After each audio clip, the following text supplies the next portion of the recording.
Finally আমরা এখন জমিদার বাড়ি। এখন যে ভবনটি দেখতে পাচ্ছেন এই ভবনটি গোবিন্দ রাম সাহার দ্বিতীয় পুত্র ধোদিরাম সাহার বাসভবন।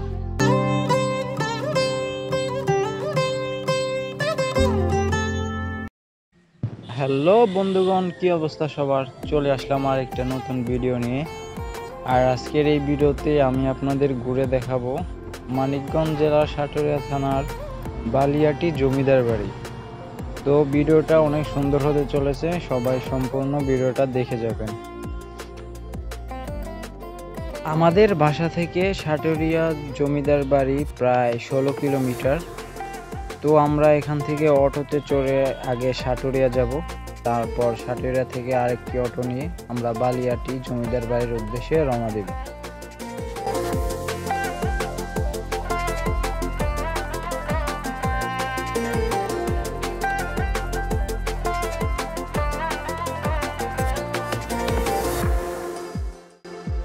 প্রায় 20 মিনিট অটোতে জার্নি করার পর চলে আসলাম সাটুরিয়া বাস স্ট্যান্ডে।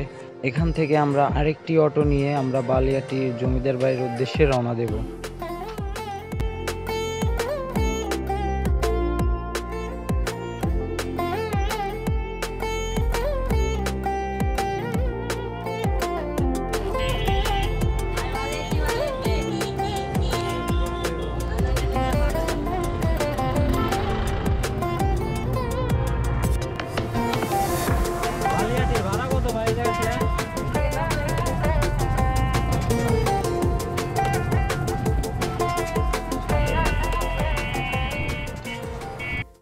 বালিয়াটি জমিদার বাড়ির যে রাস্তাটা, এই রাস্তাটাই মানুষের নজর কেড়ে নেবে।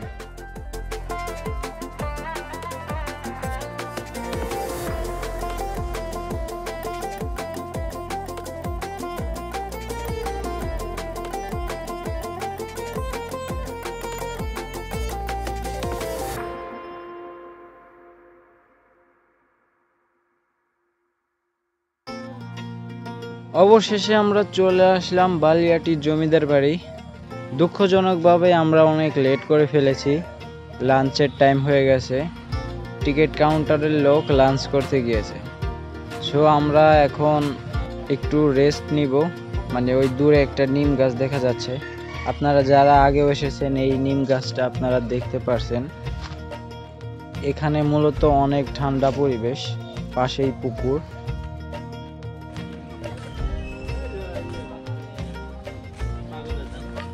কাকি পানি ঠান্ডা আছে না? গ্লাস কত গ্লাস?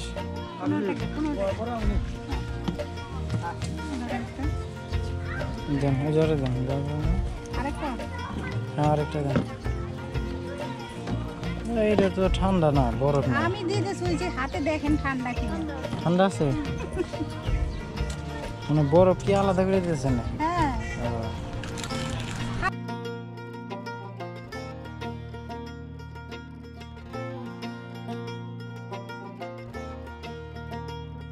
এই নিম গাছের নিচে অনেকক্ষণ দাঁড়িয়ে থাকার পর লক্ষ্য করলাম এখনো টিকিট কাউন্টারের লোক আসেনি। তাই ভাবলাম আমরাও লাঞ্চ করে নেই। এখানে একটি রেস্টুরেন্ট আছে, ওই রেস্টুরেন্টে আমরা লাঞ্চ করব, দেখি কি পাওয়া যায়।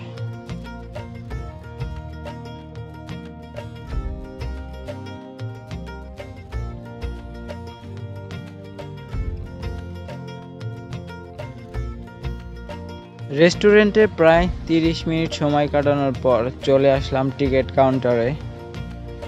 এখান থেকে আমরা দুটো টিকিট কিনবো, টিকিট কিনে ভিতরে এন্ট্রি করব।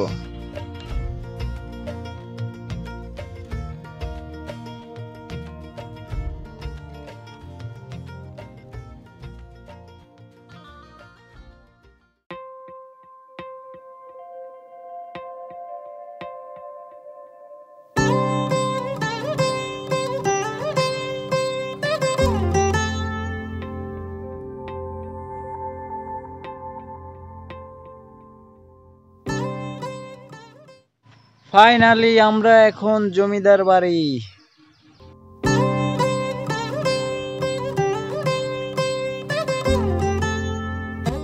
এখন আমরা সম্পূর্ণ জমিদার বাড়িটা ঘুরবো আর এখানে যতগুলা ভবন আছে সবগুলা ভবন সম্পর্কে আপনাদের বিস্তারিত জানানোর চেষ্টা করব।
এখন যে ভবনটি দেখতে পাচ্ছেন এটা জমিদারের ব্যবহৃত অন্দরমহলের বাসভবনের অংশবিশেষ।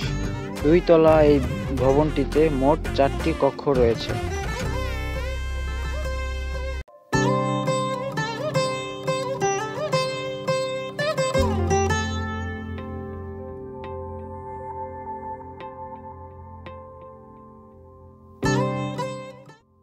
এখন যে পুকুরটি দেখতে পাচ্ছেন এটি মূলত 7 ঘাট বিশিষ্ট পুকুর ছিল। পূর্ব পাশের একটি ঘাট নষ্ট হয়ে যাওয়ার কারণে অবশিষ্ট আছে 6টি ঘাট। এছাড়াও পুকুরের উত্তর পশ্চিম পাশে জোয়ার ভাটার পানি প্রবাহিত হওয়ার জন্য একটি সুড়ঙ্গ চ্যানেল ছিল। এটি হচ্ছে একটি পানির কূপ, হয়তো জমিদাররা এই কূপ থেকে পানি উঠিয়ে ব্যবহার করত।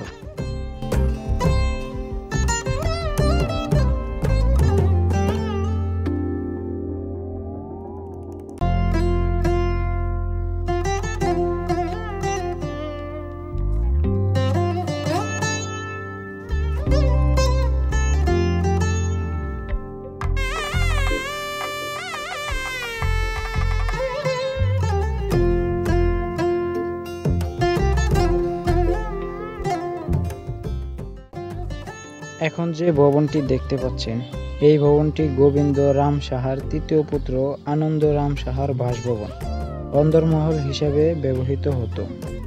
2 তলা এই ভবনটিতে মোট 48টি কক্ষ রয়েছে।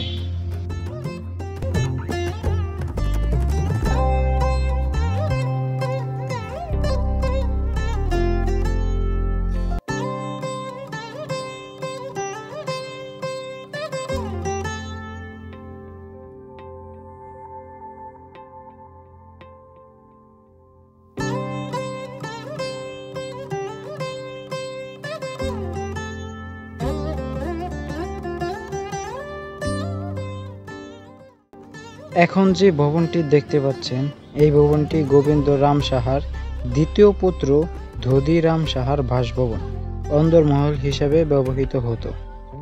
এই ভবনটিতে মোট 38টি কক্ষ রয়েছে।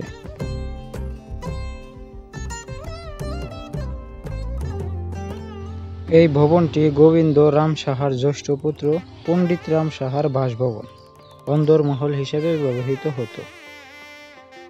3 তলা এই ভবনটিতে মোট 21টি কক্ষ রয়েছে।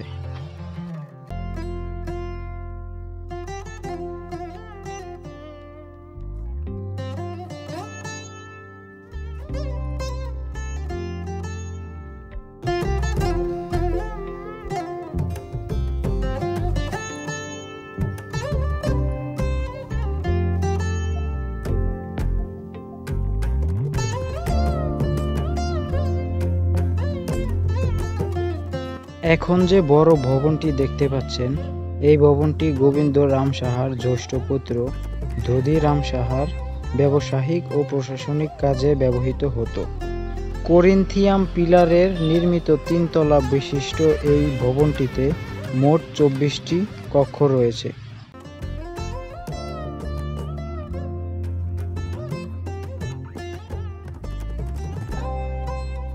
মাঝখানের এই ভবনটি গোবিন্দ রাম সাহার 2য় পুত্র পণ্ডিত রাম সাহার ব্যবসায়িক ও প্রশাসনিক কাজে ব্যবহৃত হতো। এই ভবনটিতে মোট 16টি কক্ষ রয়েছে। এই ভবনের দ্বিতীয় তলায় রয়েছে জাদুঘর। এখন আমরা মাঝখানের এই ভবনটির ভিতরে ঢুকে আপনাদের দেখানোর চেষ্টা করব ভবনটির ভিতরে কি কি রয়েছে।